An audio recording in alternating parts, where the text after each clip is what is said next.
Attract ಮಾಡುತ್ತೆ ಅಂತ ಹೇಳಿದ್ರೆ ಅಯ್ಯೋ ಇದು ಎಷ್ಟು ಚೆನ್ನಾಗಿದೆ, ಇದು ಬಿಟ್ಟು ಹೋಗ್ಬಾರ್ದು ಅನ್ನೋ ಥರ. ಈ ಪರಮಪದ ಸೋಪಾನ ಅನ್ನೋದು ಒಂದು ತಗೊಂಡ್ರೆ ಅದನ್ನ ನಾವು ಕಲ್ತ್ಕೊಳ್ಳೋಣ. ಯಾಕಂದ್ರೆ ತುಂಬಾ ಮುಖ್ಯವಾದದ್ದು, ಕಲೀಲೇಬೇಕಾಗಿರೋದು. ಯಾಕೆ ಅಂತ ಹೇಳಿದ್ರೆ ನವವಿಧವಾದ ಮೆಟ್ಟಿಲುಗಳು ಭಗವಂತನ ಹತ್ರ ಹೋಗೋಕ್ಕೆ. ಸೋಪಾನ ಪರಮಪದ ಅಂದ್ರೆ ಗೊತ್ತು ಎಲ್ಲರಿಗೂ, ವೈಕುಂಠ, ಕಲಂಗ ನಗರು ಎಲ್ಲಾನು, ಇಲ್ಲಿ ಯಾವ ದುಃಖನೂ ಇರಲ್ವೋ ಅಂತ ಒಂದು ಊರು. ಆಮೇಲೆ ಇಲ್ಲಿ ಸೋಪಾನ ಅಂತ ಹೇಳಿದ್ರೆ ಮೆಟ್ಲುಗಳು. ಈ 9 ಮೆಟ್ಲುಗಳನ್ನ ಇಲ್ಲಿ ತುಂಬಾ ಸೊಗಸಾಗಿ ಈ ಪದ್ಯದಲ್ಲಿ ನಮಗೆ ತಿಳಿಸ್ಕೊಟ್ಟಿದ್ದಾರೆ. ಇದೊಂದು ಗ್ರಂಥವನ್ನ ಅನುಸಂಧಾನ ಮಾಡ್ಬಿಟ್ಟು ಆಮೇಲೆ ಮುಗಿಸ್ಕೊಳ್ಳೋಣ. ಯಾಕಂದ್ರೆ ಎಲ್ಲಾನು ಚೆನ್ನಾಗಿದೆ, ಗೀತಾರ್ಥ ಸಂಗ್ರಹ, ಚರ್ಮ ಶ್ಲೋಕ ಚುರುಕು ಎಲ್ಲಾನು ಪ್ರತಿಯೊಂದೂ ಚೆನ್ನಾಗಿದೆ. ಆದ್ರೆ ಇದು ಅನುಸಂಧಾನ ಮಾಡೋದ್ರಲ್ಲಿ ಪ್ರಬಂಧ ಸಾರ, ಅಡೆಕಲ ಪತ್ತು, ಪ್ರಬಂಧ ಸಾರ ಮತ್ತೆ ಅಧಿಕಾರ ಸಂಗ್ರಹ ಇವುಗಳು ಕೆಲವು ಮಾತ್ರನೇ ನಿತ್ಯ ಉಪಯುಕ್ತಾಂಶ ಅಂತ ಇಟ್ಕೊಂಡಿದ್ದಾರೆ. ಪಾರಾಯಣಗಳೆಲ್ಲ ಮಾಡ್ಬೇಕಾದ್ರೆ ಅದನ್ನ ಮಾಡ್ತಾರೆ. ಪಿಳ್ಳೆಯಂದಾದಿ ಇದಾದ್ಮೇಲೆ ಪಿಳ್ಳೆಯಂದಾದಿ ಒಂದು ಹೇಳ್ಕೊಡ್ತೀನಿ. ಅದಾದ್ಮೇಲೆ ದೇಶಿಕ ಪ್ರಬಂಧ ಮುಗಿದಂಗೆ. ಅದರಲ್ಲಿ ಸಾಮಾನ್ಯವಾಗಿ ಆಹಾರ ನಿಯಮ ಒಂದು ಬಿಟ್ಬಿಡ್ತಾರೆ. ಅದೇನೇ ಯಾಕಂದ್ರೆ ನಿಯಮ ಅದೇನೋ ಪಾರಾಯಣಕ್ಕೆ ಏನು ಬೇಡ ಅಂತ. ಆದ್ರೆ ಅದರಲ್ಲಿ ಎಷ್ಟು ಒಳ್ಳೊಳ್ಳೆ ವಿಷಯಗಳಿದೆ. ಆಹಾರ ನಿಯಮದಲ್ಲಿ ಇರುವಂತ ವಿಷಯಗಳೆಲ್ಲ ಎಷ್ಟು ಚೆನ್ನಾಗಿದೆ ಅಂತ ಹೇಳಿದ್ರೆ, ಏನ್ ತಿನ್ಬೇಕು, ಏನ್ ತಿನ್ಬಾರ್ದು, ಯಾರು ಎಂಜಲ್ ತಿನ್ಬೋದು, ಯಾಕೆ ಎಂಜಲ್ ತಿನ್ಬಾರ್ದು, ಅದೆಲ್ಲಾನು ಪ್ರತಿಯೊಂದು ಅದರಲ್ಲಿ ಬರೆದು ಕೊಟ್ಟಿದ್ದಾರೆ. ಅದೇನೋ ಅದನ್ನ ಅಷ್ಟಾಗಿ ಮಾಡಲ್ಲ, ಇದು ಮಾಡ್ತಾರೆ. ಒಟ್ಟಿನಲ್ಲಿ ಈ ಪರಮಪದ ಸೋಪಾನ ಅದನ್ನ ನಾವು ಕಲ್ತ್ಕೊಳ್ಳೋಣ. ಯಾಕಂದ್ರೆ ಭಕ್ತಿ ವಿಚಾರದಲ್ಲಿ ಇಷ್ಟು ದೂರ ನೀವು ಎಲ್ಲ 4000 ಆಳ್ವಾರ್ಗಳ ಪ್ರಬಂಧವನ್ನೆಲ್ಲ ಕಲ್ತ್ಕೊಂಡಿದ್ದೀರಾ, ಹಾಗೂ ದೇಶಿಕ ಪ್ರಬಂಧವನ್ನು ಎಲ್ಲ ಕಲ್ತಿದ್ದೀರಾ. ಇವಾಗ ಕೊನೆಯದಾಗಿ ಸಮ್ಮರೈಸ್ ಮಾಡೋದಕ್ಕೆ, ಭಗವಂತನ ಹತ್ರ ಹೋಗಕ್ಕೆ ಏನು ಮೆಟ್ಟಲು, ಏನು ದಾರಿ ಅನ್ನೋದನ್ನ ತುಂಬಾ ಸೊಗಸಾಗಿ ಬರೆದಿದ್ದಾರೆ ಈ ಪದ್ಯದಲ್ಲಿ. ಇದನ್ನ ನಾವು ನೋಡೋಣ. ಈ ಪರಮಪದ ಸೋಪಾನ ಅನ್ನೋದು ಆಕ್ಚುಲಿ ಮುಖ್ಯವಾಗಿ ರಹಸ್ಯ ಗ್ರಂಥಗಳಲ್ಲಿ ಬರುವಂತ ವಿಚಾರ ಇದು. ದೇಶಿಕರು ಈ 9 ಮೆಟ್ಟಿಲುಗಳು ಭಗವಂತನ ಹತ್ರ ಹೋಗೋಕ್ಕೆ 9 ಮೆಟ್ಟಿಲುಗಳನ್ನ ಗುರುತಿಸಿ ಅದನ್ನ ಪದ್ಯಗಳಲ್ಲಿ ಬರೀತಾರೆ. ಏನಪ್ಪ ಈ 9 ಮೆಟ್ಟಿಲುಗಳು? ಸೋಪಾನ ಅಂದ್ರೆ ಸ್ಟೆಪ್ಸ್. ಯಾವಾಗ್ಲೂ ಅಷ್ಟೇನೆ, ಯಾವ್ದಾನ ಒಂದು ವಿಚಾರ ತಿಳ್ಕೊಳ್ಬೇಕಾದ್ರೆ, ಇವಾಗ ನಾವು ಒಂದು ಅಕ್ಷರ ಕಲಿಬೇಕಾದ್ರೆ ಅದು ಇಂದ ಕಲಿತೀವಿ. ಆ ಲಿಪಿಯಿಂದ ಮೊದಲಿಂದ ಕಾಗುಣದಿಂದ ಎಲ್ಲ ಕಲಿತು ಆಮೇಲೆ ದೊಡ್ಡ ದೊಡ್ಡ ವಾಕ್ಯಗಳು, ಆಮೇಲೆ ವ್ಯಾಕರಣ, ಹಾಗೆ ಬರ್ತೀವಲ್ಲ. ಅದೇ ತರಾನೇ ಇಲ್ಲೂ ಅಷ್ಟೇನೆ. ಭಕ್ತಿ ಅಂತ ಮಾಡ್ಬೇಕಾದ, ಭಗವಂತನ ಹತ್ರಕ್ಕೆ ಹೋಗ್ಬೇಕಾದಾಗ ಏನೇನು ಮೆಟ್ಲುಗಳು, ಹೇಗೆ ಹೋಗ್ಬೇಕು, ಯಾವ್ದಾನ ಒಂದು ಮೆಟ್ಲು ಜಂಪ್ ಮಾಡ್ಕೊಂಡು ಹೊಟ್ಟೋಗ್ಬಿಡ್ಬೋದಾ ಅಂತ ಅದೆಲ್ಲ ಒಂದು ಪ್ರಶ್ನೆ ಬರುತ್ತೆ. ಹಾಗಿದ್ದಾಗ ಯಾವುದೋ ಒಂದು ಸ್ಕಿಪ್ ಮಾಡಕ್ ಆಗೋದಿಲ್ಲ, ಯಾವುದೋ ಒಂದು ಮೆಟ್ಲನ್ನ ದಾಟ್ಕೊಂಡು ಹಾಗೆ ದಾಪ್ಕಾಲ್ ಹಾಕಿ ಹೋಗ್ಬಿಡಕ್ಕಾಗಲ್ಲ ಅಂತ. ಯಾಕಂದ್ರೆ ಏಣಿ ಅಂತ ಇರುತ್ತೆ ಅಲ್ವಾ, ಏಣಿನಲ್ಲಿ ನಾವು ನೋಡ್ತೀವಿ ಮೆಟ್ಲುಗಳು. ಮೊದಲನೇ ಮೆಟ್ಲು ಅದು ಒಂದು ಮೆಟ್ಲು, ಮೇಲಿರೋ ಮೆಟ್ಲು ಅದು ಒಂದು ಮೆಟ್ಲು. ಒಟ್ನಲ್ಲಿ ಏಣಿ ಹಾಕೊಂಡ್ರೆ ಹತ್ಬಹುದು. ಆ ಮೊದಲನೇ ಮೆಟ್ಲು ಹತ್ವೇನೆ ಕೊನೆ ಮೆಟ್ಲು ಹತ್ತಕ್ಕಾಗತ್ತ? ಆಗಲ್ಲ. ಮೊದಲನೇ ಮೆಟ್ಲಿಂದನೇ ಹತ್ಬೇಕು. ಇನ್ನೂ ಒಂದು ತಿಳ್ಕೊಳ್ಳಿ, ಯಾವಾಗ್ಲೂ ಅಷ್ಟೇ, ಮೊದಲನೇ ಮೆಟ್ಲಿಂದ ಜಾರಿ ಬಿದ್ರೆ ನೋವು ಅಥವಾ ಡ್ಯಾಮೇಜಸ್ ಕಡಿಮೆ. ಅದೇ ಮೇಲೆ ಹೋಗಿ ಇನ್ನೇನು ಭಗವಂತನ ಹತ್ರ ನಾವು ಹೊಟ್ಟೆ ಹೋಗ್ಬಿಡ್ಬೇಕು ಅಂತಿರ್ಬೇಕಾದ್ರೆ ಅಲ್ಲಿಂದ ಬಿದ್ರೆ ಕೈ ಕಾಲು ಮುರಿಯೋ ಚಾನ್ಸಸ್ಸು ಇದೆ, ಪ್ರಾಣ ಹೋಗೋ ಚಾನ್ಸಸ್ಸು ಇದೆ ಅಲ್ವಾ. ಮೇಲೆ ಹೋಗಿ ಮೇಲಿನ ಮೆಟ್ಲು ಎಲ್ಲ ತಿಳ್ಕೊಂಡು, ಎಲ್ಲಾ ವಿಷಯ ತಿಳ್ಕೊಂಡು ತಿರ್ಗು ತುಸ್ ಅಂದ್ಬಿಟ್ಟು ಏನೋ ಒಂದು ಪೆದ್ದಾಗಿ ಯಾವ್ದೋ ತಪ್ಪಾಗಿ ಅರ್ಥ ತಿಳ್ಕೊಂಡು ಯಾವ್ದೋ ಹಿಂದೆ ಹೋಗ್ಬಿಟ್ರೆ ಡ್ಯಾಮೇಜ್ ಎಷ್ಟಪ್ಪ ಅಂತ ಹೇಳಿದ್ರೆ, ಏನಿನ ಕೊನೆ ಮೆಟ್ಲು ಹತ್ತೋನು ಅಲ್ಲಿಂದ ಬಿದ್ರೆ ಏನಾಗತ್ತೋ ಆ ತರ ಆಗತ್ತೆ ಅಂತ ನಾವು ನೋಡಿದೀವಿ. ಭರತ ಮುನಿಗಳು ಕೂಡ ಹೇಗೆ ಭಕ್ತಿ ಯೋಗ ಇನ್ನೇನು ಅವ್ರಿಗೆ ಪರಿಣಾಮ ಕೊಡ್ಬೇಕು, ರಿಸಲ್ಟ್ ಕೊಡ್ಬೇಕು ಅಂತಿದ್ದಾಗ ಒಂದ್ ಯಾವ್ದೋ ಜಿಂಕೆಯನ್ನ ನೋಡ್ಕೊಂಡು ಪೂರ್ತಿ ಪಾಪ ಒಂದು ಜನ್ಮನೇ ದಂಡ ಆಗೋಗುತ್ತೆ ಅವ್ರಿಗೆ. ಆ ತರ ಮೇಲೆ ಹೋಗಿ ತುಂಬಾ ಎಚ್ಚರವಾಗಿರ್ಬೇಕು. ಪ್ರತಿಯೊಂದ್ ಮೆಟ್ಲಲ್ಲೂ ಎಚ್ಚರವಾಗಿರ್ಬೇಕು. ಕೊನೆ ಮೆಟ್ಲು ಹೋಗಿ ದಾಟೋವರೆಗೂ ಎಚ್ಚರ ಆಗ್ಬಿಡ್ಬೇಕು. ಆಗೋಯ್ತು ಅಂತ ನಾವು ಕಾಂಪ್ಲೆಸೆಂಟ್ ಆಗಿ ಇರಬಾರ್ದು. ಆ ವಿಚಾರನೇ ಇದರಲ್ಲಿ ತುಂಬಾ ಸೊಗಸಾಗಿ ತೋರಿಸ್ಕೊಟ್ಟಿದ್ದಾರೆ. ಇದರಲ್ಲಿ ಮುಖ್ಯವಾಗಿ ಪರಮಪದ ಸೋಪಾನ ಅಂತ ಹೇಳಿದ್ರೆ 9 ಮೆಟ್ಲು, 9 ಸ್ಟೇಜಸ್ ಅಂತ ಇಟ್ಕೊಳ್ಳಿ. ಅದನ್ನ ಪರ್ವ ಅಂತಾನೆ ಹೇಳ್ಬೋದು. ಈ ಈ ಈ ರಹಸ್ಯ ಗ್ರಂಥ ಇದೆಯಲ್ಲ, ಈ ಗ್ರಂಥದಲ್ಲಿ 9 ಮೆಟ್ಲುಗಳು ವೈಕುಂಠಕ್ಕೆ ಅಥವಾ ಪರಮಪದಕ್ಕೆ ಅಂತ ಯಾವ್ದಾದ್ರು ಇಟ್ಕೊಳ್ಳಿ, ನೀವು ವಿವರಿಸ್ತಾರೆ. ಯಾವ್ದಪ್ಪ ಅಂತ ಹೇಳಿದ್ರೆ ಇದನ್ನೆಲ್ಲ ಒಂದೊಂದು ಪರ್ವ ಅಂತ ಇಟ್ಕೊಳ್ಳಿ. ವಿವೇಕ ಪರ್ವ, ಮೊದಲು ಮೊದಲು ನಮಗೆ ಏನು ಗೊತ್ತಿರಲ್ಲ, ಸಂಸಾರದಲ್ಲಿ ತುಂಬಾ ಸುಖವಾಗಿ ಯಾವ ಭೋಗಗಳು ಬಂದ್ರೆ ಅದನ್ನ ಅನುಭವಿಸ್ಬಿಡ್ಬೇಕು, ನಾವೇ ಮೊದಲು ಅನುಭವಿಸ್ಬಿಡ್ಬೇಕು, ಅನುಭವಿಸ್ತಾನೆ ಇರ್ಬೇಕು, ಹೆಚ್ಚೆಚ್ಚು ಶೇಖರಿಸ್ಕೊಳ್ಬೇಕು, ಈ ತರನೇ ಇರ್ತೀವಲ್ಲ. ಅವಾಗ ಯಾವಾಗ್ಲೂ ಒಂದ್ಸತಿ ಸದಾಚಾರ್ಯ ಕಟಾಕ್ಷ ನಮ್ಮ ಮೇಲೆ ಬಿದ್ದು ಒಂದು ವಿವೇಕ ಬರುತ್ತೆ. ವಿವೇಕ ಬಂದಾಗ ಅವಾಗ ತಾನೇ ನಮಗೆ ಸ್ವರೂಪ ಜ್ಞಾನ ಬರುತ್ತೆ. ನಾವ್ಯಾರು, ಭಗವಂತ ಯಾರು ಅನ್ನೋದು ಬರುತ್ತೆ, ವಿವೇಕ ಬರುತ್ತೆ. ಅಯ್ಯೋ ಇನ್ನೂ ಹೆಚ್ಚು ಹೆಚ್ಚು ಸಂಸಾರದಲ್ಲೇ ಮುಳುಗೋಗ್ಬಾರ್ದು ಅಂತ ಒಂದು ಬುದ್ಧಿ ಬರುತ್ತೆ. ವಿವೇಕ ಅಂದ್ರೆ ಬುದ್ಧಿ ಬರುತ್ತೆ. ಆ ವಿವೇಕ ಬಂದ್ಮೇಲೆ ಎರಡನೇ ಸ್ಟೇಜ್ ಏನಪ್ಪಾ ಅಂದ್ರೆ ನಿರ್ವೇದ. ಸಾಕು, ಇನ್ನು ಇದ್ರಲ್ಲೇ ಈ ದಾರಿನಲ್ಲೇ ಹೋಗ್ತಾ ಇದ್ರೆ ಬೇಜಾರಾಯ್ತು, ಇನ್ನು ಇದು ನಿಲ್ಸ್ಬೇಕು, ನಿರ್ವೇದ ಸ್ಟಾಪ್ ಮಾಡ್ಬೇಕು ಅಂತ ಯೂ ಟರ್ನ್ ತಗೋಬೇಕು ನಾವು ಇದರಲ್ಲಿ ಅಂತ ಹೇಳ್ಬಿಟ್ಟು ನಿರ್ವೇದ ಬರುತ್ತೆ. ಆ ನಿರ್ವೇದ ಬಂದ್ಮೇಲೆ ಏನಾಗುತ್ತೆ, ವಿರಕ್ತಿ ಬರುತ್ತೆ. ನಿರ್ವೇದ ಬಂದ್ಮೇಲೆ ಇವು ಎಷ್ಟು ತಗೊಂಡ್ರು ಅಷ್ಟೇ, ಎಷ್ಟು ತಿಂದ್ರು ಅಷ್ಟೇ ಅಂತ ಒಂಥರ ವಿರಕ್ತಿ ಬರುತ್ತೆ. ಎಷ್ಟು ಬೇಕೋ ಅಷ್ಟು ಮಾತ್ರ ತಗೊಳ್ಳೋಣ ಅನ್ನೋದು ಒಂದು ಬರುತ್ತೆ. ಸಂಸಾರದಲ್ಲಿ ಇನ್ನೂ ಹೆಚ್ಚು ಅಂದ್ರೆ X+1 ಸಿಂಡ್ರೋಮ್ ಅಂತ ನಾವು ಹೇಳ್ತೀವಲ್ಲ, ಅದನ್ನ ಆ ತರ ಇದ್ರೆ ನೆವರ್ ಎಂಡಿಂಗ್ ಅದು. ಅದಕ್ಕೆ ಅವಾಗ ವಿರಕ್ತಿ ಬರುತ್ತೆ. ಈ ಮೂರನೇ ಸ್ಟೆಪ್ ಅಲ್ಲಿ ವಿರಕ್ತಿ ಬರುತ್ತೆ. ಏನಂದ್ರೆ ಎಂಥ ವಿರಕ್ತಿ ನಾವು ನೋಡಿದೀವಿ. ವೇದಾಂತ ದೇಶಿಕರು ಕಡು ಬಡತನದಲ್ಲೂ ಕೂಡ ಅವರಿಗೆ ಚಿನ್ನದ ಕಾಸಿನ ಮಳೆ ಸುರಿದಾಗಿ ಕೂಡ ಒಂದೇ ಒಂದು ನಾಣ್ಯ ಅವರು ಮುಟ್ಲಿಲ್ಲ, ಅಂಥ ವಿರಕ್ತಿ ಅವ್ರಿಗೆ.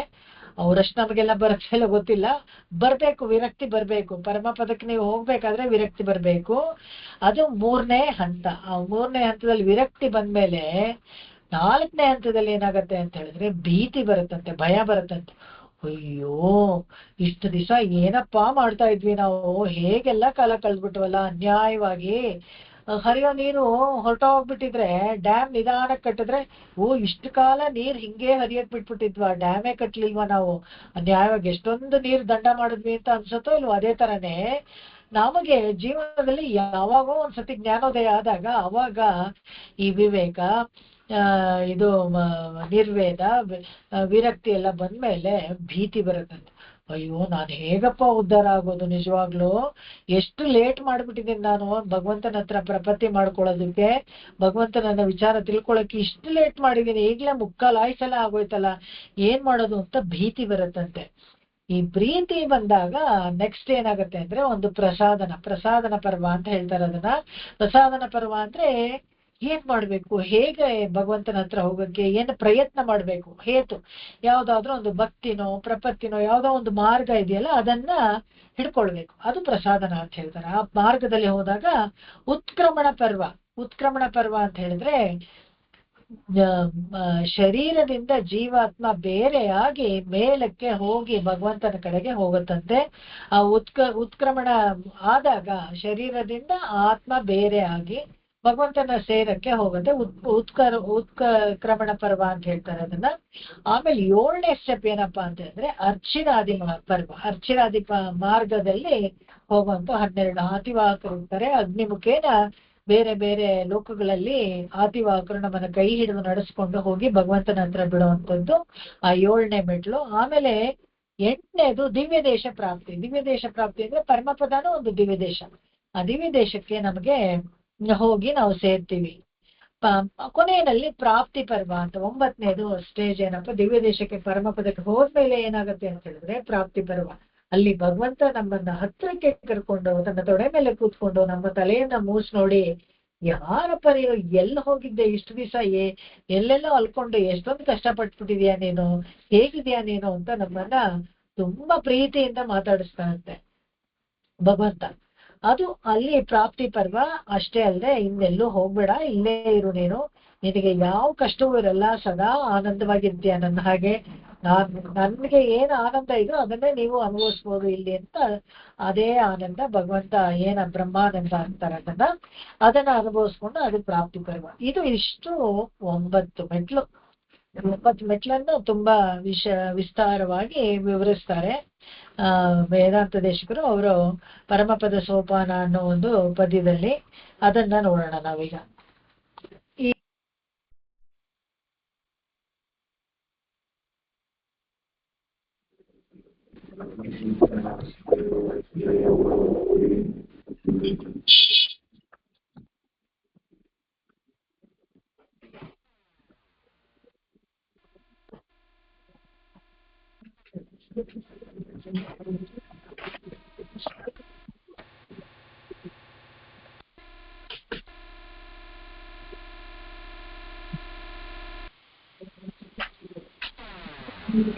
ಈ ಯಾವುದು ನೀವು ಪುಸ್ತಕ ಇಟ್ಕೊಂಡಿರೋದ್ರಲ್ಲಿ ಈ ತನಿಯನ್ಗಳೆಲ್ಲ ಇದೆಯೋ ಇಲ್ವೋ ಗೊತ್ತಿಲ್ಲ ನನಗೆ. ಸ್ವಲ್ಪ ಅದಕ್ಕೋಸ್ಕರನೇ ನಾನು ನೆನ್ನೆನೆ ಇದಕ್ಕೆ ಹಾಕ್ಬಿಟ್ಟಿದ್ದೆ ನೋಡಿ, ವಸುದೈವ ಕುಟುಂಬಮಲ್ಲೇ ಹಾಕಿದ್ದೇನೆ. ನಿಮ್ ಪುಸ್ತಕದಲ್ಲಿ ಇಲ್ಲದೆ ಹೋದ್ರೆ ಅದನ್ನ ಫಾಲೋ ಮಾಡಿ. ಸಂಸ್ಕೃತ ತನಿಯನ್ 2 ಇದೆ, ಒಂದು ತಮಿಳ್ ತನಿಯನ್ ಇದೆ. ವಾಜೀಕೃತ್ಯ ವಿಮುಕ್ತಿ ಸೌಧ ಪದವಿ ಸೋಪಾನ ಸದ್ವರ್ಣನಂ. ಯಾಜೀಕೃತ್ಯ ವಿಮುಕ್ತ ಸೌಧ ಪದವಿ ಸೋಪಾನ ಸದ್ವರ್ಣನಂ. ಶಾರೀರಾರ್ಣವರತ್ನ ಜಾತ ನಿಹಯಃ. ಶಾರೀರಾರ್ಣವರತ್ನ ಜಾತಮಿಹಯಃ. ಪ್ರಾಚೀಕಚ್ಛತ್ ಸರ್ವಶಃ. ಪ್ರಾಚೀಕಷತ್ ಸರ್ವಶಃ. ತಸ್ಮಿನ್ ತಿಷ್ಠತಿ ವೆಂಕಟೇಶ್ವರ ಕವೌ. ತಸ್ಮಿನ್ ತಿಷ್ಠತಿ ವೆಂಕಟೇಶ್ವರ ಕವೌ. ಶ್ರೀಭಾಷ್ಯಕಾರೋಪಮೇ. ಶ್ರೀಭಾಷ್ಯಕಾರೋಪಮೇ. ಯಂ ಕಂಚಿತ್ ಪುರುಷಂ ಹ್ಯುಪಾಸಿತು ಮಯೇ. ಯಂ ಕಂಚಿತ್ ಪುರುಷಂ ಹ್ಯುಪಾಸಿತು ಮಯೇ. ಮಾಗಾಮನಸ್ವಸ್ತಿತೇ. ಮಾಗಾಮನಸ್ವಸ್ತಿತೇ. ವಾಜೀಕೃತ್ಯ ವಿಮುಕ್ತಿಸೌಧ ಪದವೀಂ ಸೋಪಾನ ಸದ್ವರ್ಣನಂ. ಶಾರೀರಾರ್ಣವರತ್ನ ಜಾತಮಿಹಯಃ. ಪ್ರಾಚೀಕಚ್ಛತ್ ಸರ್ವಶಃ. ತಸ್ಮಿನ್ ತಿಷ್ಠತಿ ವೆಂಕಟೇಶ್ವರ ಕವೋ. ಶ್ರೀಭಾಷ್ಯಕಾರೋಪಮೇ. ಯಂ ಕಂಚಿತ್ ಪುರುಷಂ ಹ್ಯುಪಾಸಿತು ಮಯೇ. ಮಾಗಾಮನಸ್ವಸ್ತಿತೇ. ವ್ಯಾಜೀಕೃತ್ಯ ವಿಮುಕ್ತಿಸೌಧ ಪದವಿ ಸೋಪಾನ ಸದ್ವರ್ಣನಂ. ಶಾರೀರಾರ್ಣವರತ್ನ ಜಾತಮಿಹಯ ಪ್ರಾಚೀಕಷತ್ ಸರ್ವಶಃ. ತಸ್ಮಿನ್ ತಿಷ್ಠತಿ ವೆಂಕಟೇಶ್ವರ ಕವೋ. ಶ್ರೀಭಾಷ್ಯಕಾರೋಪಮೇ. ಯಂ ಕಂಚಿತ್ ಪುರುಷಂ ಹ್ಯುಪಾಸಿತು ಮಯೇ. ಮಾಘಾಮನಸ್ವಸ್ತಿತೇ. ಈ 2 ಸಂಸ್ಕೃತ ತನಿಯನ್ಗಳು ಕುಮಾರ ವರದಾಚಾರ್ಯರು ಬರೆದಿದ್ದು. ಈ ವೇದಾಂತ ದೇಶಿಕರು ಬರೆದ ಈ ರಹಸ್ಯ ಗ್ರಂಥ ಇದೆಯಲ್ಲ, ಅದರ ಬಗ್ಗೆ ಹೇಳ್ತಾರೆ. ವಿಮುಕ್ತಿ ಸೌಧ ಪದವಿ. ವಿಮುಕ್ತಿ ಸೌಧ ಅಂತ ಹೇಳಿದ್ರೆ ಪರಮಪದ, ಆ ಪದವಿ ಇದೆಯಲ್ಲ ಅಲ್ಲಿ ಹೋಗಿ ಮುಕ್ತಾತ್ಮರಾಗಿರುವಂಥದ್ದು. ಸೋಪಾನ ಸದ್ವರ್ಣನಂ. ಸೋಪಾನ ಮೆಟ್ಲುಗಳನ್ನ ತುಂಬಾ ಸೊಗಸಾಗಿ ವರ್ಣಿಸಿದಾರಂತೆ ವೇದಾಂತ ದೇಶಿಕರು. ಶಾರೀರಾರ್ಣವ ರತ್ನಜಾತ ಮಿಹಯ. ಇದು ಈ ಸಂಸಾರ ಅನ್ನೋ ಸಾಗರದಲ್ಲಿ ಈ ಶರೀರವನ್ನ ಬಿಟ್ಟು ಹೋಗೋಕೆ ಆ ಸಮುದ್ರದಿಂದ ಆರಿಸಿದಂತ ರತ್ನಗಳು. ಈ ಪದ್ಯಗಳೆಲ್ಲ ಒಳ್ಳೆ ರತ್ನಗಳ ತರ ಇದೆಯಂತೆ. ಪ್ರಾಚೀಕತ್ ಸರ್ವಸಃ. ಯಾವಾಗ ಪ್ರತಿಯೊಂದು ಬಿಡದೆ ಎಲ್ಲ ವಿಷಯವನ್ನು ಚೆನ್ನಾಗಿ ನಮಗೆ ಯೋಗ ವಿವೇಕ ವಿರಕ್ತಿ ಅನ್ನೋದೆಲ್ಲ ಒಂದೊಂದು ರತ್ನ ಆತರ ಅದನ್ನ ತಿಳಿಸಿ ಚೆನ್ನಾಗಿ ನಮ್ಗೆ ಹೇಳ್ಕೊಡ್ತಾರೆ ಈ ಪದ್ಯದಲ್ಲಿ ಅವರು. ತಸ್ಮಿನ್ ತಿಷ್ಠತಿ. ಇಂತಹ ವೆಂಕಟೇಶ್ವರ ಕವಿ ಯಾರಪ್ಪ ಅಂತ ಹೇಳಿದ್ರೆ ವೆಂಕಟನಾಥ. ಯಾರು? ವೇದಾಂತ ದೇಶಿಕರಿದಾರಲ್ಲ ಅವರು.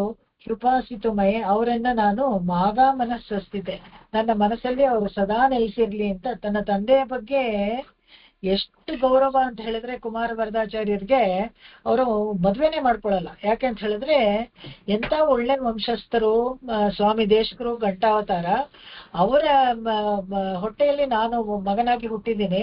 ಆದ್ರೆ ನನಗೆ ಮುಂದೆ ಬರೋ ಪೀಳಿಗೆನಲ್ಲಿ, ನನಗೆ ಬರೋ ಅಂತ ಪೀಳಿಗೆನಲ್ಲಿ ಹುಟ್ಟುವಂತ ಮಕ್ಕಳು ಸಾತ್ವಿಕರಾಗಿರ್ತಾರೆ, ಒಳ್ಳೆಯವರಾಗಿರ್ತಾರೆ ಅಂತ ಹೇಳೋಕ್ಕಾಗಲ್ಲ ಅಂತ ಹೇಳ್ಬಿಟ್ಟು ಅವರು ಮದುವೆನೇ ಮಾಡ್ಕೊಳ್ಳಿಲ್ಲ. ನೈತಿಕ ಬ್ರಹ್ಮಚಾರಿ ಆಗಿದ್ಬಿಟ್ರು ಅವರು. ಮದುವೆನೇ ಮಾಡ್ಕೊಳ್ಳಿಲ್ಲ. ನೋಡಿ, ತಂದೆ ಬಗ್ಗೆ ಅಷ್ಟೊಂದು ಗೌರವ ಅವರಿಗೆ. ಅವರನ್ನ ಗುರುವಾಗಿ ಸ್ವೀಕರಿಸ್ತಾರೆ. ಪಿಳ್ಳೆಯಂದಾದಿ ಕೂಡ ಅವರೇ ಬರೀತಾರೆ. ವೇದಾಂತ ದೇಶಿಕರ ಮೇಲೆ 20 ಹಾಡು ಅವರೇ ಬರೀತಾರೆ. ತುಂಬಾ ಚೆನ್ನಾಗಿ ಕುಮಾರ ವರದಾಚಾರ್ಯ ಅವರು ಅನೇಕ ಗ್ರಂಥಗಳನ್ನ ಕಾಲಕ್ಷೇಪ ಎಲ್ಲ ಮಾಡಿದ್ದಾರೆ. ಅದನ್ನ ಎಲ್ಲ ಸಂಪ್ರದಾಯ ಬೆಳೆಸಕ್ಕೆ ಏನೇನ್ ಮಾಡ್ಬೇಕು ಎಲ್ಲ ಮಾಡಿದ್ರು. ಆದ್ರೆ ಮದುವೆ ಮಾತ್ರ ಮಾಡ್ಕೊಳ್ಳಿಲ್ಲ, ಪ್ರಾಜನ್ಯ ಬೆಳೆಸಲಿಲ್ಲ ಅವರು.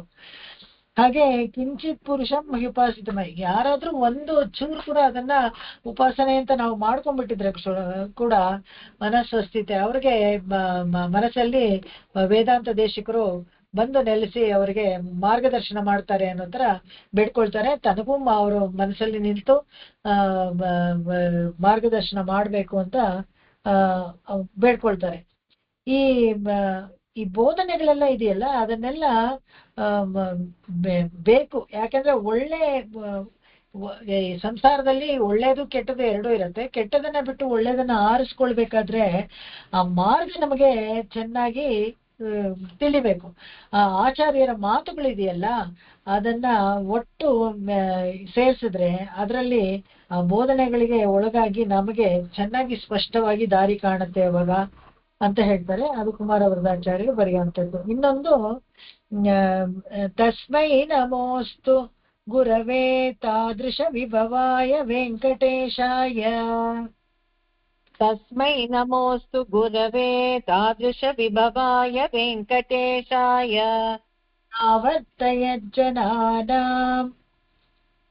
ಪ್ರಾವರ್ತಯಜ್ಜನಾನಾಂ ಭೂತ್ಮಾ ಪರಮಪದೌ ಹೃಮ್ಯೇ ಸೋಪಾನಂ.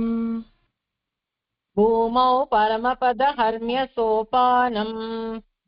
ಅಲ್ಲ ಭೂಮೌ, ಅದು ಅಲ್ಲಿ ಇದು ಪ್ರಿಂಟ್ ಬರ್ದ ಬ್ಲಾಕ್ ಇದ್ಮೇಲೆ ಬರ್ಕೊಂಡ್ಬಿಡಿದೆ ತಪ್ಪಾಗೋದು. ಪ್ರಾವರ್ತಯಜ್ಜನಾನಾಂ ಭೂಮೌ ಪರಮಪದ ಹರ್ಮ್ಯ ಸೋಪಾನಂ. ಪ್ರಾವರ್ತಯಜ್ಜನಾನಾಂ ಭೂಮೌ ಪರಮಪದ ಹರ್ಮ್ಯ ಸೋಪಾನಂ. ತಸ್ಮೈ ನಮೋಸ್ತು ಗುರವೇ ತಾದೃಶ ವಿಭವಾಯ ವೆಂಕಟೇಶಾಯ. ಪ್ರಾವರ್ತಯಜ್ಜನಾನಾಂ ಭೂಮೌ ಪರಮಪದ ಹರ್ಮ್ಯೇ ಸೋಪಾನಂ. ತಸ್ಮೈ ನಮೋಸ್ತು ಗುರವೇ ತಾದೃಶ ವಿಭವಾಯ ವೆಂಕಟೇಶಾಯ. ಪ್ರಾವರ್ತಯಜ್ಜನಾನಾಂ ಭೂಮೌ ಪರಮಪದ ಹರ್ಮ್ಯ ಸೋಪಾನಂ.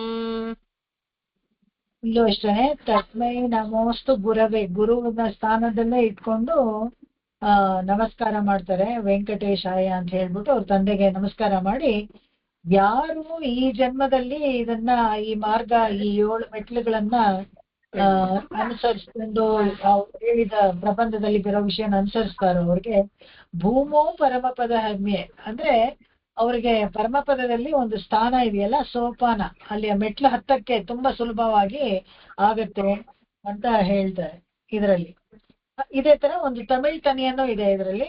ಬ್ರಹ್ಮತಂತ್ರ ಸ್ವತಂತ್ರ ಪರಕಾಲ ಸ್ವಾಮಿಗಳು ಬರ್ದಿರೋ ಅಂತದ್ದು, ಅದನ್ನು ನಾವು ನೋಡೋಣ. ತೇನೇರು ತಾಮರೆಯಾಳ್ ತಿರುಮಾರ್ಬಂತನ್. தேனேறு தாமரையாள் திருமார்பந்தன். சின்னருளாள் அவன் அடியில் விவேகம் பெற்றிங்கு. பின்னருளால் அவனடியில் விவேகம் பெற்றிங்கு. ஊனேறு பவக்குழியை வெறுத்ததற்பின். ஊனேறு பவக்குழியை வெறுத்ததற்பின். ஊர் விரக்தியுடன் வினையின் திருளுக்கஞ்சி. ஊர் விரக்தியுடன் வினையின் திரளுக்கஞ்சி. கோனேறு பிறை இறையோன் சாபம் தீர்த்தான். கூனேறு பிற இறையோன் சாபம் தீர்த்தான். குறைக்கழலே சரணடைந்து குரம்பை விட்டு. குறைக்கழலே சரணடைந்து குரம்பை விட்டு. வானேறும் வழிப்படிகள் அடைவே கண்ட. வானேறும் வழிப்படிகள் அடைவே கண்ட. வண்புகழ் தூப்புல் வள்ளல் அருள் பெற்றோமே. வண்புகழ் தூப்புல் வள்ளல் அருள் பெற்றோமே. தேனேறு தாமரையாள் திருமார்பந்தன். தின்னருளால் அவன் அடியில் விவேகம் பெற்றிங்கு. ஊனேறு பவக்குழியை வெறுத்ததற்பின். ஊர் விரக்தியுடன் வினையின் திருளுக்கஞ்சி. கூனேறு பிறை இறையோன் சாபம் தீர்த்தான். குறைக்கழலே சரணடைந்து குரம்பை விட்டு. வானேறும் வழிப்படிகள் அடைவே கண்ட. வண்புகழ் தூப்புல் வள்ளல் அருள் பெற்றோமே. தேனேறு தாமரையாள் திருமார்பந்தன். தின்னருளால் அவனடியில் விவேகம் பெற்றிங்கு. ஊனேறு பவக்குழியை வெறுத்ததற்பின் ஊர் விரத்தியுடன் வினையின் திரளுக்கஞ்சி கூனேறு பிற இறையோன் சாபம் தீர்த்தான் குறை கழலே சரணடைந்து குரம்பை விட்டு வானேறும் வழிப்படிகள் அடைவே கண்ட வன்புகழ் தூப்புள் வள்ளல் ಅರುಳ್ பெற்றோமே. ಇದು ತುಂಬಾ ವಿಶಿಷ್ಟವಾದ ಒಂದು ತಮಿಳ್ ತನಿಯನ್ನು ಹೇಗೆ ಅಂತ ಹೇಳಿದ್ರೆ ಇದಕ್ಕೆ ತುಂಬಾ ಚೆನ್ನಾಗಿ ವ್ಯಾಖ್ಯಾನ ಮಾಡಿದ್ದಾರೆ.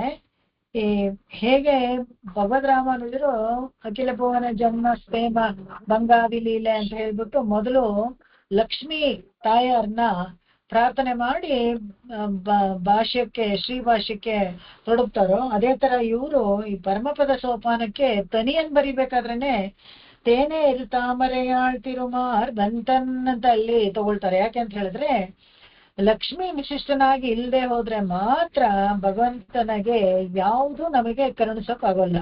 ಯಾಕೆಂತ ಹೇಳಿದ್ರೆ ಆ ಕ್ಷಾಂತಿ ಗುಣ ಅವನ ಹತ್ರ ಇರೋದಿಲ್ಲ. ಅವನು ನಮ್ಮ ತಪ್ಪುಗಳನ್ನೆಲ್ಲ ಮನ್ನಿಸೋದೇ ಇಲ್ಲ. ಯಾಕಂದ್ರೆ ನಾವು ಕಲ್ಪಾಂತರದಲ್ಲಿ ಯಾವ ಯಾವ ಪಾಪಗಳನ್ನೆಲ್ಲ ಮಾಡಿರ್ತೀವೋ ಅದಕ್ಕೆ ಕ್ಷಮೆ ಅಂತ ಅವನಿಗೆ ಸುಲಭವಾಗಿ ಕೊಡಲ್ಲ. ತಿನ್ನರುಳಾಳ್ ಅವಳು ಲಕ್ಷ್ಮಿಯ ಕೃಪೆಯಿಂದ ತಿನ್ನರುಳಾಳ್ ಅವನಡಿயில் ವಿವೇಕಂ ಪಂತ. ಅವಾಗ ನಾವು ಭಗವಂತನ ಲಕ್ಷ್ಮಿಯ ಕಟಾಕ್ಷ ಇದ್ರೆ ಮಾತ್ರನೇ ನಾವು ಪ್ರಪತ್ತಿ ಮಾಡ್ಕೊಳಕ್ ಆಗೋದಿಲ್ಲ, ಇಲ್ಲದ್ರೆ ಆಗೋದಿಲ್ಲ ಅಂತ ಇಟ್ಕೊಳ್ಳಿ. ಆ ಲಕ್ಷ್ಮಿಯ ಕಟಾಕ್ಷ ನಮ್ಮ ಮೇಲೆ ಬಿದ್ದು ಅವನಡಿயில் ವಿವೇಕಂ ಪತ್ತು, ಭಗವಂತನ ಪಾದದಲ್ಲಿ ನಾವು ಶರಣಾದಾಗ ವಿವೇಕಂ ಪೆತ್ತು.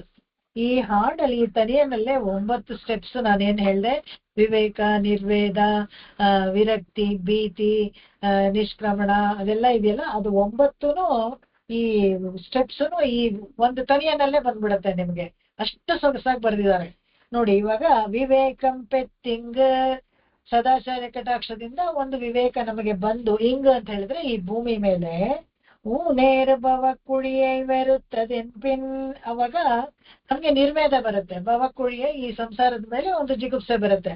ಅಯ್ಯೋ ಸಾಕು ಇನ್ನು ಅಂತ. ವೆರುತ್ತದ ಅಂತ ಹೇಳಿದ್ರೆ ಬೇಡ ಇನ್ನು ಅಂತ ಅನ್ಸತ್ತೆ. ಅದನ್ನ ಇದೆ ಊರ್ ವಿರಕ್ತಿಯುಡನ್, ಎಲ್ಲದ್ರ ಮೇಲೂ ಒಂದು ವಿರಕ್ತಿ ಬರುತ್ತೆ, ವೈರಾಗ್ಯ ಬರುತ್ತೆ. ಜ್ಞಾನ ವೈರಾಗ್ಯ ಎರಡು ಒಟ್ಟಿಗೆ ಇರ್ಬೇಕು. ಇಲ್ಲಾಂದ್ರೆ ಬರೀ ಜ್ಞಾನ ಇದ್ದು ವೈರಾಗ್ಯ ಇಲ್ಲದೆ ಹೋದ್ರೆ ನಾವು ಪರಮಪದಕ್ಕೆ ಹೋಗಕ್ಕಾಗಲ್ಲ. ಅದಕ್ಕೋಸ್ಕರ ವಿರಕ್ತಿಯುಡನ್ ವಿನಯಿನ್ ತಿರುಳುಕಂಜಿ. ಇವಾಗ ವಿರಕ್ತಿ ಬಂದ್ಮೇಲೆ ಭೀತಿ ಬರುತ್ತೆ. ವಿನಯಿನ್ ತಿರುಳುಕಂಜಿ ಅದೇ ಭೀತಿ. ವಿನಯಿನ್ ಅಂದ್ರೆ ನಾವು ಮಾಡಿರೋ ಪಾಪಗಳಿಗೆಲ್ಲ ಏನೇನ್ ಶಿಕ್ಷೆನೋ, ಯಾವಾಗ ನಾವು ಇದನ್ನ ತೇರ್ತೀವೋ, ಅಯ್ಯೋ ರಾಮ ಏನಪ್ಪ ಯಾವ್ದು ಪ್ರಾಯಶ್ಚಿತ್ತನೋ, ಹೇಗ್ ಮಾಡ್ಕೊಳ್ಳೋದು ಅಂತ ಒಂದು ಭಯ ಬರುತ್ತೆ. ತಿರುಳುಕ ಅಂಜಿ ಅದಕ್ಕೆ ಹೇಳಿದ್ವಿ. ಏನ್ ಮಾಡ್ಬೇಕು ಅಂತ ಅಂದ್ರೆ ಹೂನೇರು ಪಿರ ಇರೆಯೋನ್ ಶಾಪಂ ತೀರ್ತಾನೆ. ಯಾರು ಇದೆಯಲ್ಲ ಪಿರೆಯೇರ್ ಅಂತ ಹೇಳಿದ್ರೆ ಚಂದ್ರನನ್ನ ತಲೆಯಲ್ಲಿ ಮುಡ್ಕೊಂಡಿದಾನಲ್ಲ ಅವನು ಯಾರು? ಶಿವ. ಅವನ ಶಾಪವನ್ನ ತೀರಿಸಿದವ್ರು ಯಾರು? ಶ್ರೀಮನ್ನಾರಾಯಣ. ಅವನಿಗೆ ಬ್ರಹ್ಮಹತ್ಯೆ ದೋಷ ಬಂದ್ಬಿಟ್ಟಿರುತ್ತೆ. ದಕ್ಷ ಯಜ್ಞದಲ್ಲಿ ತನ್ನ ತಂದೆಯ ಒಂದು ತಲೆಯನ್ನ ಕಿತ್ತಾಗ ಅದು ಕಪಾಲ ಅವನ ಕೈಗೆ ಅಂಟ್ಕೊಂಡ್ಬಿಟ್ಟು ಬ್ರಹ್ಮಹತ್ಯೆ ದೋಷ ಬಂದ್ಬಿಡುತ್ತೆ. 14 ಲೋಕನೂ ಸುತ್ತಾ ಇದ್ದಾಗ ಅವನಿಗೆ ಅದು ಬ್ರಹ್ಮ ಕಪಾಲ ಅಂಟ್ಕೊಂಡಿದ್ದು ಕೈಯಿಂದ ಬಿಡ್ಲೇ ಇಲ್ಲ, ಅದು ಪೂರ್ತಿ ಆಗ್ಲೇ ಇಲ್ಲ. ಅವಾಗ ಇವನ ಶಾಪವನ್ನ ಯಾರು ತೀರಿಸಿದ್ರು? ಶ್ರೀಮನ್ನಾರಾಯಣ ತನ್ನ ಹೃದಯ ಕಲಶದಿಂದ ರಕ್ತವನ್ನ ತೆಗೆದುಕೊಟ್ಟು ಅದನ್ನ ಬ್ರಹ್ಮ ಕಪಾಲ ಪೂರ್ತಿ ಆಗೋ ತರ ಮಾಡಿ ಅದು 3 ಹೋಳಾಗಿ ಅವನಿಗೆ ಶಾಪ ಹೋಗುತ್ತೆ. ಆ ಶಾಪ ತೀರ್ಥ ಅವನ ಕುರೆ ಕೆಳಲೆ ಅವನ ಗೆಜ್ಜೆಕ್ಕೆ ಹಾಕೊಂಡಿದಾನಲ್ಲ ಆ ಕಾಲು ಶರಣೆಡೆಯಿಂದ, ಅದಕ್ಕೆ ನಾವು ಶರಣಾಗತಿ ಮಾಡ್ಕೊಂಡು ಶರಣಾಗತಿ ಮಾಡ್ಕೊಂಡ್ಮೇಲೆ ಏನಾಗುತ್ತೆ? ಕುರುಂಬೈ ಬಿಟ್ಟು ಈ ಶರೀರವನ್ನ ಬಿಟ್ಟು ಉತ್ಕ್ರಮಣ ಅಂತ ಒಂದು ಸ್ಟೆಪ್ ಬರುತ್ತಲ್ಲ ಅಲ್ಲಿ 7ನೇದು, ಆ ಕುರಂಬೈ ಬಿಟ್ಟು ವಾನೇರು ವಳಿಪಡಿಗಳು ಪರಮಪದ ಸೋಪಾನ ಅದೇ ಪ್ರಾಪ್ತಿ ಆಗೋಕೆ ಏನೇನ್ ಬೇಕೋ ಮೆಟ್ಲಿಗಳು ಇದೆಯಲ್ಲ ಅದು ದಿವ್ಯದೇಶ ಪ್ರಾಪ್ತಿ ಅಂತ ಹೇಳ್ತಾರೆ. ಅದನ್ನ ಪರ್ವಕ್ಕೆ ಆ ಪ್ರಾಪ್ತಿ ಆಗೋಕೆ ಅಲ್ಲಿ ಆ ಪಡಿಗಳು ಅಡೈವೇ ಕಂಡ ಅದನ್ನ ದೃಶ್ಯ ದಾರ್ಶನಿಕರ ತರ ನೋಡಿದ್ರಂತೆ. ಯಾರು? ವೇದಾಂತ ದೇಶಿಕರು. ವಣ್ಪುಹಳ್ ತೂಪುಲ್ ವಳ್ಳಲ್ ಅರುಳ್ ಪೆಟ್ರೋಮೆ. ಇವೆಲ್ಲ ನಮಗೆ ಹೇಗ್ ಗೊತ್ತಾಯ್ತು ಅಂತ ಹೇಳಿದ್ರೆ ಭಗವತ್ ಸ್ವಾಮಿ ದೇಶಿಕರು ಅವ್ರು ಅದನ್ನ ಕಂಡುಕೊಂಡ್ರು. ಅವರು ಭಗವಂತನಿಗೆ ಹತ್ರವಾದ್ರಿಂದ ಅವರು ಜ್ಞಾನ ವೈರಾಗ್ಯ ಅವರ ಶಕ್ತಿ ಸಾಮರ್ಥ್ಯದಿಂದ ಘಂಟಾವತಾರ ಆದ್ರಿಂದ ಈ ರಹಸ್ಯ ಗ್ರಂಥವನ್ನ ಬರೆದು ಈ 9 ಮೆಟ್ಲುಗಳನ್ನ ಗುರುತಿಸ್ಕೊಂಡ್ರು. ಅವ್ರ ಕೃಪೆಯಿಂದ ನಮಗೂ ಕೂಡ ಅದನ್ನೆಲ್ಲ ಕೊಟ್ರು, ಅರುಳ್ ಪೆಟ್ರೊಮೆ. ಅದರಿಂದ ನಮಗೆ ಅವ್ರು ಕೃಪೆ ಮಾಡದೆ ಅಂದ್ರೆ ನಮ್ಗೆ ಸಿಗ್ತಾ ಇರ್ಲಿಲ್ಲ. ಗೊತ್ತು ನನಗೆ 9 ಸ್ಟೆಪ್ ಅಂತ ಅವ್ರು ಸುಮ್ಮನೆ ಇದ್ಬಿಟ್ಟಿದ್ರೆ ನಮ್ಗೆ ಹೇಳ್ದೆ ಹೋದ್ರೆ ಗೊತ್ತಾಗಲ್ಲ. ಅವ್ರು ಹೇಳಿದ್ದಕ್ಕೆ ನಮಗೆ ಗೊತ್ತಾಯ್ತು ಅಂತ ವಣ್ಪುಹಳ್ ತೂಪಲ್. ವಣ್ಪುಹಳ್ ಅಂದ್ರೆ ಸ್ಥಿರವಾದ ಒಂದು ಕೀರ್ತಿ ಉಳ್ಳಂತ ವೇದಾಂತ ದೇಶಿಕರು ಕೃಪೆಯಿಂದ ನಮಗೆ ಕೂಡ ಇದನ್ನೆಲ್ಲ ಕರುಣಿಸಿದ್ರು ಅಂತ ಹೇಳ್ಬಿಟ್ಟು ಈ ತನಿಯಲ್ಲಿ ಬರೀತಾರೆ. ಈ ತನಿಯನ್ನು ತುಂಬಾ ಸೊಗಸಾದ ತನಿಯನ್ನು. ಹೇಗೆ ಅಂದ್ರೆ ಈ 9 ಸ್ಟೆಪ್ ಏನು 9 ಸೋಪಾನದಲ್ಲಿ 9 ಮೆಟ್ಲಿದೆಯಲ್ಲ ಪರಮಪದ ಸೋಪಾನದಲ್ಲಿ 9 ಅದರಲ್ಲಿ ತುಂಬಾ ಚೆನ್ನಾಗಿ ಬರೆದಿದ್ದಾರೆ. ಇಲ್ಲಿ ದೇಶಿಕರು ಈ 9 ಮೆಟ್ಲುಗಳನ್ನ ಸಾಕ್ಷಾತ್ ಭಗವಂತನೇ ಹೇಳಿದ್ದು ಅಂತ ಹೇಳ್ತಾರೆ. ಅನ್ನೋ ತರ ಭಕ್ತರು ತನ್ನಲ್ಲಿ ಬಂದು ಮಾರ್ಗದರ್ಶಿಯಾಗಿ ಸಾಕ್ಷಾತ್ ಭಗವಂತನೇ ಹೇಳಿದ್ದು ಅಂತಾನೆ ಹೇಳ್ತಾರೆ ರಹಸ್ಯ ಗ್ರಂಥದಲ್ಲಿ. ನಮಗೂ ಇಷ್ಟೇನೆ, ಕೃಪೆಯಿಂದ ಭಗವಂತ ದಾರಿ ತೋರಿಸ್ದೆ ಹೋದ್ರೆ, ಮಾಮೇಕಂ ಶರಣಂ ವ್ರಜ ಅಂತ ಅವ್ನು ಹೇಳ್ದೆ ಹೋದ್ರೆ ನಾವೆಲ್ಲ ಅವ್ನ ಕಾಲಕ್ಕೆ ಬೀಳ್ತಾ ಇದ್ವಿ. ಯಾಕಂದ್ರೆ ನಮಗೆ ವಿರಕ್ತಿನೂ ಇಲ್ಲ, ಮತ್ತೆ ಪ್ರವೃತ್ತಿನೂ ಇಲ್ಲ. ಭಗವಂತನೇ ಸದಾ ಧ್ಯಾನ ಮಾಡ್ಬೇಕು ಅಂತ ಪ್ರವೃತ್ತಿನೂ ಇಲ್ಲ, ನಿವೃತ್ತಿನೂ ಇಲ್ಲ, ಪ್ರವೃತ್ತಿನೂ ಇಲ್ಲ, ಯಾವುದೂ ಇಲ್ಲ. ಅದಕ್ಕೆ ಭಗವಂತನೇ ಅವನೇ ಕರುಣೆ ಮಾಡಿ ಈ ಮೆಟ್ಲುಗಳನ್ನ ತೋರಿಸ್ಕೊಡ್ತಾನೆ. ಅದನ್ನ ಕೂಡ ಒಂದು ಶ್ಲೋಕದಲ್ಲಿ ತುಂಬಾ ಚೆನ್ನಾಗಿ ಹೇಳಿದ್ದಾರೆ. ಸೇಯಂ ಸೋಪಾನ ಪದವಿ ಶ್ರೀಮಥಾ ವಿಹತಾ ಸ್ವಯಂ. ಶ್ರೇಯಂ ಸೋಪಾನ ಪದವಿ ಶ್ರೀಮತಾಹ ವಿಹತ ಸ್ವಯಂ. ಭಗವಂತನೇ ಸ್ವಯಂ ನಮಗೆ ತೋರಿಸ್ಕೊಟ್ಟ ಈ ಸೋಪಾನವನ್ನ. ಶುದ್ಧ ಸತ್ವಮಯಂ ಭೃತ್ಯಾತ್ ಸ್ವಸೌಧಂ ನೇತು ಮಿಚ್ಛಥಾಹ. ಯಾರು ಪರಮ ಪದಕ್ಕೆ ಬರಕ್ಕೆ ಇಷ್ಟಪಡ್ತಾರೋ, ಸ್ವಸೌಧಂ ನನ್ನ ಮನೆ, ಅವ್ರ ಪರಮಪದ ಭಗವಂತನ ಮನೆ, ಅಲ್ಲಿ ಶುದ್ಧ ಸತ್ವಮಯವಾಗಿದೆಯಂತೆ ಆ ಲೋಕ. ಅಲ್ಲಿಗೆ ಯಾರು ಬರ್ತಾರೋ ಅವ್ರಿಗೆ ಈ ಮೆಟ್ಲು ಅಂತ ಹೇಳ್ಬಿಟ್ಟು ಭಗವಂತನೇ ತೋರಿಸ್ಕೊಟ್ಟ ಅಂತ. ಈ ಪರಬ್ರಹ್ಮನ ಭಕ್ತರಿದಾರಲ್ಲ, ಅವರು ವೈಕುಂಠ ಧಾಮಕ್ಕೆ ಅಲ್ಲಿ ಪೂರ್ತಿ ಶುದ್ಧ ಸತ್ವ, ಒಂದು ಸ್ವಲ್ಪ ಕೂಡ ಏನಾದ್ರೂ ರಜಸ್ಸು ತಮಸ್ಸಿದ್ರೆ ಆ ವಿರಿಜಾ ನದಿನಲ್ಲಿ ಅದ್ದಿ ಅದನ್ನು ತೆಗೆದು ಬಿಡ್ತಾರೆ. ತಾನೇ ಸ್ವಂತ ತನ್ನ ಸಂಕಲ್ಪದಿಂದ ಬರೋಕೆ ಹೇಗೆ ಮಾರ್ಗ ಅಂತ, ಯಾವ್ದು ಮೆಟ್ಲು ಹೇಗೆ ಹತ್ಬೇಕು, ಯಾವ್ದಾದ್ಮೇಲೆ ಯಾವ್ದು ಹತ್ಬೇಕು, ಆ ಸ್ಟೆಪ್ಸ್ ಏನು ಏರ್ಪೇರ್ ಮಾಡೋಕ್ಕಾಗಲ್ಲ, ಒಂದಾದ್ಮೇಲೆ ಒಂದು ಅದೇ ಸ್ಟೆಪ್ಸ್ ಹಾಗೆ ಹತ್ಬೇಕು. ಅದನ್ನ ಸ್ವಂತ ತನ್ನ ಸಂಕಲ್ಪದಿಂದ ನಮ್ಮ ಮೇಲೆ ಕೃಪೆಯಿಂದ 9 ಮೆಟ್ಲುಗಳನ್ನು ಹಾದಿಯನ್ನ ಭಗವಂತನೇ ಅವನು ನಮಗೆ ತೋರಿಸ್ಕೊಟ್ಟಿದ್ದಾನೆ ಅಂತ. ಈ 9 ಮೆಟ್ಲುಗಳು ಕೂಡ ಎಲ್ಲ ಸೇರಿ ಒಂದು ಶ್ಲೋಕದಲ್ಲಿ ಬರೆದಿಟ್ಟಿದ್ದಾರೆ. ಅದು ಕೂಡ ತುಂಬಾ ಚೆನ್ನಾಗಿದೆ. ಹೇಗೆ ಅಂತ ಹೇಳಿದ್ರೆ, ವಿವೇಕ ನಿರ್ವೇದ ವಿಭಕ್ತಿ ಭೀತಯಾ ಪ್ರಸಾದ ಅಹೇತ್ ಉತ್ಕ್ರಮಣಾರ್ಚಿರಾದ್ಯ ಪ್ರಕೃತ್ಯಾತ್ಮಿಕಾಂತ ಪಾದಾದಿರೋಹಣಂ ಪರಾಪ್ತಿರಿತ್ಯರ್ಥು ಪರ್ವಣಾಂ ಕ್ರಮ ಅಂತ. ಹೇಗೆಂದ್ರೆ ವಿವೇಕ ನಿರ್ವೇದ ವಿರಕ್ತಿ ಭೀತಿ ಫಸ್ಟ್ ಸಾಲಲ್ಲಿ 4 ಸ್ಟೆಪ್ ಹೇಳ್ಬಿಟ್ರು. ಆಮೇಲೆ ಪ್ರಸಾದ ಅದೇನಂದ್ರೆ ಯಾವ್ದು ಮಾರ್ಗ ಯಾವ್ದು ಅನುಸರಿಸ್ತೀವಿ ನಾವು, ಹೇತುವಾಗಿ ಒಂದು ಯಾವ್ದನ್ನಾದ್ರೂ ಇಟ್ಕೊಳ್ಬೇಕಲ್ಲ, ಅದನ್ನ ಆ ಮಾರ್ಗ ಅನುಸರಿಸಿ ನಾವು ಪ್ರಪತ್ತಿನೋ ಭಕ್ತಿನೋ ಮಾಡಿದಾಗ ಉತ್ಕ್ರಮಣ ಆಗುತ್ತೆ. ಅದಾದ್ಮೇಲೆ ಅರ್ಚಿರಾದ್ಯ, ಉತ್ಕ್ರಮಣ ಆದ್ಮೇಲೆ ಅಗ್ನಿ ಮೂಲಕ ಅರ್ಚಿರಾದಿ ಮಾರ್ಗದಲ್ಲಿ ಹೋಗ್ತೀವಿ ನಾವು. ಪ್ರಕೃತ್ಯಾತ್ಮಿಕ್ರಾಂತ ಪಾದಾದಿರೋಹಣಂ. ಈ ಇಡೀ ಪ್ರಕೃತಿ ಇದೆಯಲ್ಲ ಅದನ್ನೆಲ್ಲ ಬಿಟ್ಟು ದಾಟ್ಕೊಂಡು ಹೋಗ್ಬೇಕು ಪರಮಪದಕ್ಕೆ. ಪ್ರಕೃತಿ ಮಂಡಲವನ್ನೆಲ್ಲ ವಿಕ್ರಾಂತ ದೊಡ್ಡ ಸ್ಟೆಪ್ ಹಾಕಿ ಪಾದಾದಿರೋಹಣಂ ಪರಾಪ್ತಿರಿತ್ಯರ್ಥು ಪರ್ವಣಾಂ ಕ್ರಮ. ಅದಕ್ಕೆ ಯಾವ ಕಡೆ ಹೇಗೆ ಹೆಜ್ಜೆ ಹಾಕೊಂಡು ಹೋಗ್ತೀವಿ ಅಂದ್ರೆ ಪ್ರಕೃತಿ ಮಂಡಲವನ್ನ ದಾಟಿ ಪರಮಪದದ ಕಡೆಗೆ ಹೆಜ್ಜೆ ಹಾಕೊಂಡು ಹೋಗ್ತೀವಿ ಅಂತ. ಈ ಮೊದಲನೇ ಮೆಟ್ಲು ಇದೆಯಲ್ಲ ವಿವೇಕ, ಆ ವಿವೇಕದ ಬಗ್ಗೆ ಆಮೇಲೆ ಬಾಕಿ ಬರೋ ಪದ್ಯಗಳಲ್ಲಿ ಡೀಟೇಲ್ ಆಗಿ ನೋಡೋಣ. ಇಲ್ಲಿ ಇದಿಷ್ಟು ಈ ಪದ್ಯಕ್ಕೆ ಮೊದಲನೇ ಮೆಟ್ಲು ವಿವೇಕ. ಆ ವಿವೇಕದಲ್ಲಿ ಏನಪ್ಪಾ ಅಂದ್ರೆ ಮೊದಲು ನಮಗೆ ಗೊತ್ತಾಗತ್ತೆ ಚೇತನ ಅಚೇತನ ಈಶ್ವರ ಈ 3 ವಸ್ತುನೇ ಇರೋದು. ಅಚಿತ್ ಮತ್ತು ಈಶ್ವರ ಅಂತ ಇವುಗಳನ್ನ ಗುರ್ತಿಸ್ಕೊಳ್ತೀವಿ, ವ್ಯತ್ಯಾಸ ಗೊತ್ತಾಗತ್ತೆ, ಇದೇ ವಿವೇಕ ಬರುತ್ತೆ. ನಾವು ಯಾರು ಸ್ವರೂಪ ಆಮೇಲೆ ಸ್ವಭಾವಗಳು, ಇದ್ರ ಬಗ್ಗೆ ಎಲ್ಲ ನಮಗೆ ಗೊತ್ತಾಗತ್ತೆ. ನಾವು ನಾವು ಜೀವಾತ್ಮನ ಸ್ವರೂಪ, ಪರಮಾತ್ಮನ ಸ್ವರೂಪ, ಅದ್ರ ಸ್ವಭಾವಗಳು ಅದನ್ನೆಲ್ಲ ಗೊತ್ತಾಗತ್ತೆ. ಅವಾಗ ಅದು ವಿವೇಕ ಬರುತ್ತೆ. ಅದು ವಿವೇಕ ಅಂದ್ರೆ ಅಷ್ಟು ದಿವಸ ಅಂಧಕಾರದಲ್ಲಿ ಇರ್ತೀವಿ, ಏನೋ ಗೊತ್ತಿರಲ್ಲ, ಅವಾಗ ವಿವೇಕ ಬರುತ್ತೆ. ನಿರ್ವೇದ ಅಂದ್ರೆ ತನ್ನ ಜೀವಿತ ಕಾಲದಲ್ಲಿ ಕಳೆದು ಹೋದ ವ್ಯರ್ಥವಾದ ಕಾಲವನ್ನ ಕುರಿತು ದುಃಖಿಸೋದು. ಅಯ್ಯೋ, ಇಷ್ಟು ದಿವಸ ಏನಪ್ಪ ಮಾಡ್ತಾ ಇದ್ದೆ, ರಿಟೈರ್ ಆದ್ಮೇಲೆ ಕಲ್ತ್ಕೊಂಡ, ಆಮೇಲೆ ನೋಡ್ಕೊಳ್ಳೋಣ ಅಂತ ಅಂದ್ಬಿಟ್ಟು ಬರೀ ಭೋಗದಲ್ಲೇ ಇದ್ಬಿಟ್ಟಲ್ಲ, ಸ್ವರೂಪ ವಿರುದ್ಧವಾದ ಚಟುವಟಿಕೆಯನ್ನೇ ಎಲ್ಲ ಮಾಡ್ಕೊಂಡು ಭಗವಂತನಿಂದ ದೂರ ಆಗ್ಬಿಟ್ನಲ್ಲ ಅಂತ ಬೇಜಾರಾಗತ್ತಂತೆ, ಖೇದ ಆಗುತ್ತೆ. ಅದು ನಿರ್ವೇದ ಅನ್ನುವಂಥದ್ದು.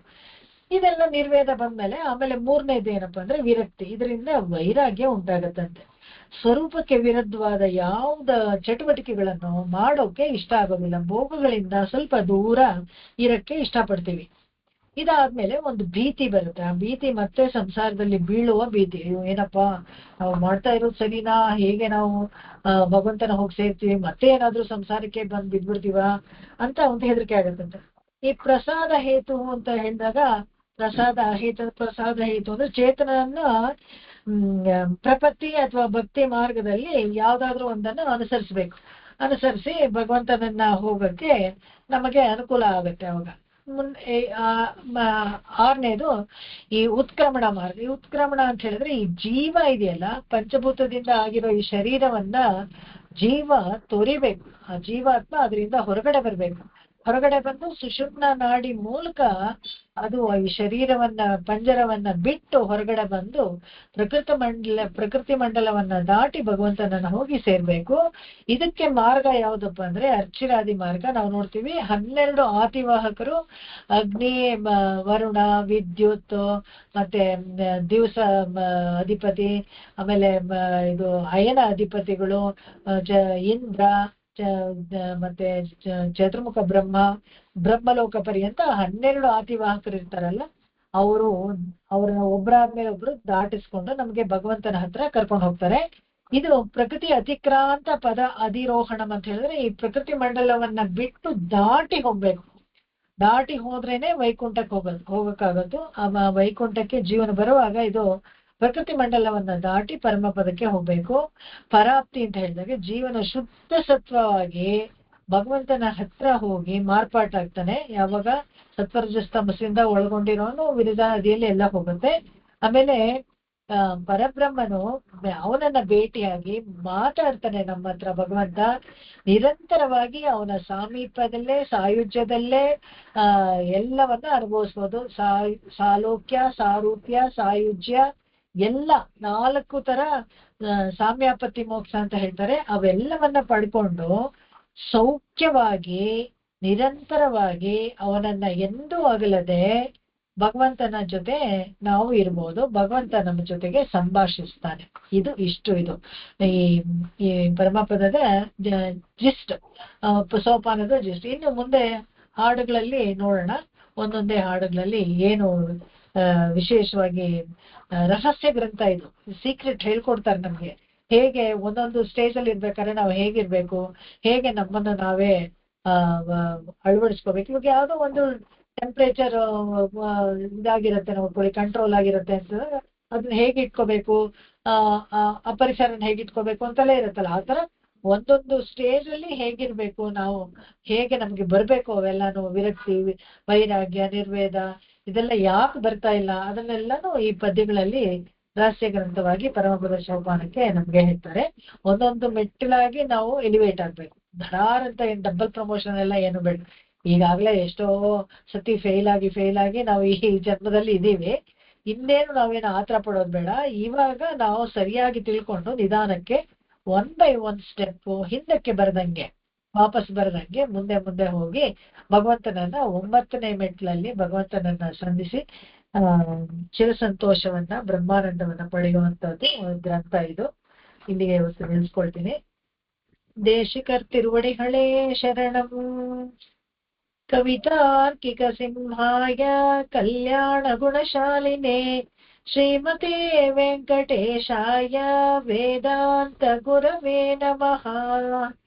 ಆಕಾಶಾತ್ ಪತಿತಂ ತೋಯಂ ಯಥಾ ಗಚ್ಚತಿ ಸಾಗರಂ ಸರ್ವದೇವ ನಮಸ್ತಂ ಕೇಶವಂ ಪ್ರತಿ ಗಚ್ಚತಿ ಕೇಶವಂ ಪ್ರತಿ ಗಚ್ಚತಿ ಕೇಶವಂ ಪ್ರತಿ ಗಚ್ಚತಿ.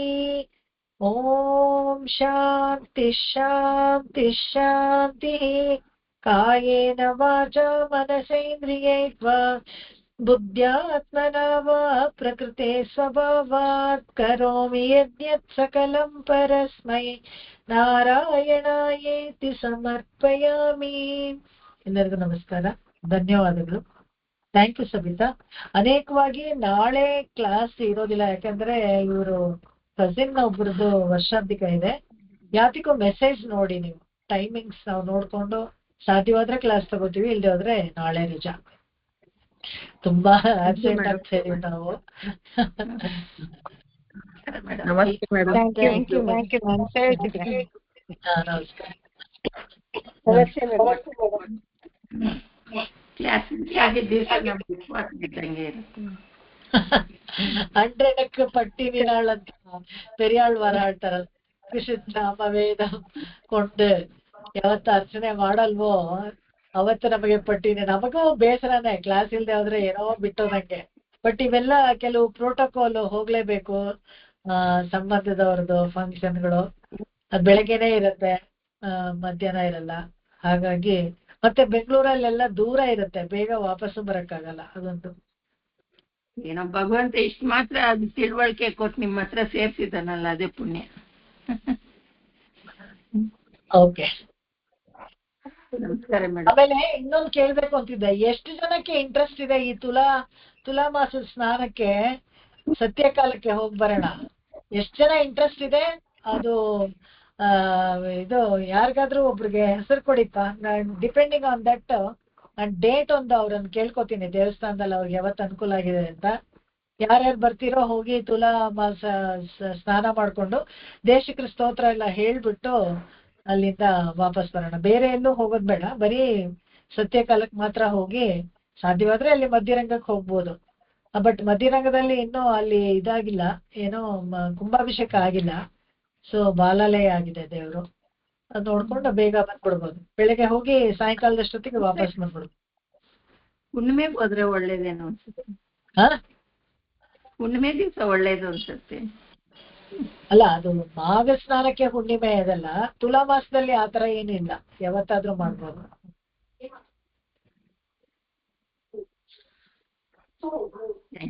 ಓಕೆ, ಒಂದ್ 2 days ಒಳಗೆ ಯಾರ್ಯಾರ ಹೆಸರು ಕೊಡ್ತಿರೋ ಅವ್ರನ್ನ ಮಾತ್ರ ಕನ್ಸಿಡರ್. ಅಷ್ಟ್ ಜನಕ್ಕೆ ಯಾವತ್ತು ಹೋಗ್ಬೇಕು ಅಂತ ಹೇಳ್ತೀನಿ, ಹೋಗೋಣ. ಯಾಕಂದ್ರೆ ನಂಬರ್ ವೇರಿ ಆಗ್ತಾ ಇದ್ರೆ ವೆಹಿಕಲ್ ಯಾವ್ದು ಮಾಡ್ಬೇಕು ಅನ್ನೋದು ಕನ್ಫ್ಯೂಸ್ ಆಗ್ಬಿಡುತ್ತೆ. ಓಕೆ, ಮೇಡಮ್ ಅಪ್ರಾಕ್ಸಿಮೇಟ್ಲಿ ಅದೇ ಅವ್ರನ್ನ ಕೇಳ್ಕೊಳ್ತೀನಿ ಒಂದ್ಸತಿ. ಅವ್ರು ಶನಿವಾರ ಭಾನುವಾರ ಬರ್ಬೇಡಿ ಅಂತಾರೆ, ಯಾವ್ದನ ಒಂದ್ ವೀಕ್ ಡೇನಲ್ಲೇ ಹೋಗಿ ಬರ್ಬೋದು. ಕೇಳ್ಬಿಟ್ಟು ಹೇಳ್ತೀನಿ, ಫಿಕ್ಸ್ ಮಾಡ್ಬಿಡ್ಲ ಒಂದ್ ಡೇಟು ಫಿಕ್ಸ್ ಮಾಡ್ಬಿಡ್ತೀನಿ. ಆಮೇಲೆ ಅದೇ ಆ ಡೇಟಿಗೆ ಯಾರು ಬರ್ತೀರೋ, ಎಷ್ಟು ಜನ ಬರ್ತಾರೋ ಹೋಗೋಣ. ಓಕೆ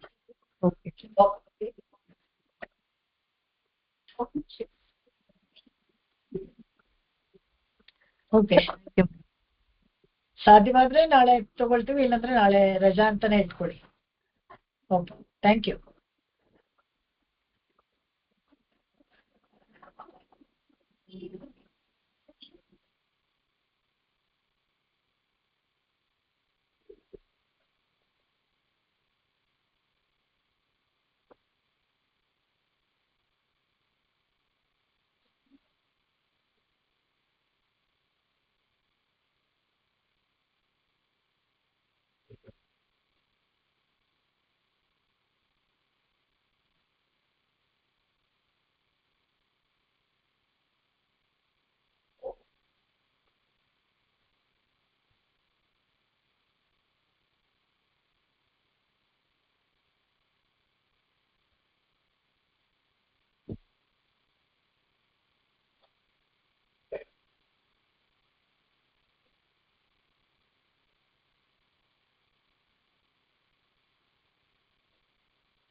ಗೊತ್ತಾಯ್ತಾ ಲಕ್ಷ್ಮಿ?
ಯಾಕೆ ಸೌಂಡ್ ಬರ್ತಾ ಇಲ್ಲ? ನಾನೇನು ಮಾಡಿದ್ನ? ಅವ್ರದ್ದೇ ಪ್ರಾಬ್ಲಮ್ ಅನ್ಸುತ್ತೆ. ಮಾತಾಡ್ತಾವ್ರೆ. ನಾನೇನ ಒತ್ತು ಬಿಟ್ನಲ್ಲ? ಇಲ್ಲ ಇಲ್ಲ, ಸೌಂಡ್ ಇದೆ, ಅವ್ರು ಮಾತಾಡ್ತಾರೆ, ಬರ್ತಾ ಇದೆ.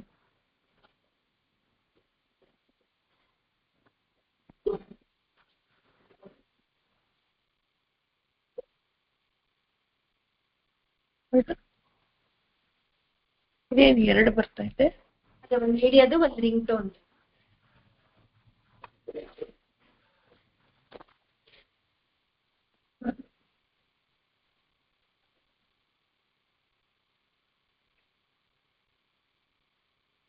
ಬೇರೆ ಮೀಟ್ರೆ ಮಾಡಿ ನೋಡಿಲ್ಲ, ಅದಕ್ಕೆ ಬರ್ತೇನೆ. ಇಲ್ಲ ಸರ್.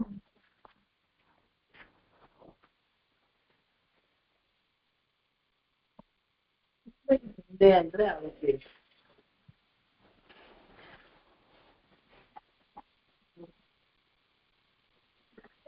ಮುಂದಿನ ವಾರ ಹೋಗ್ತಾ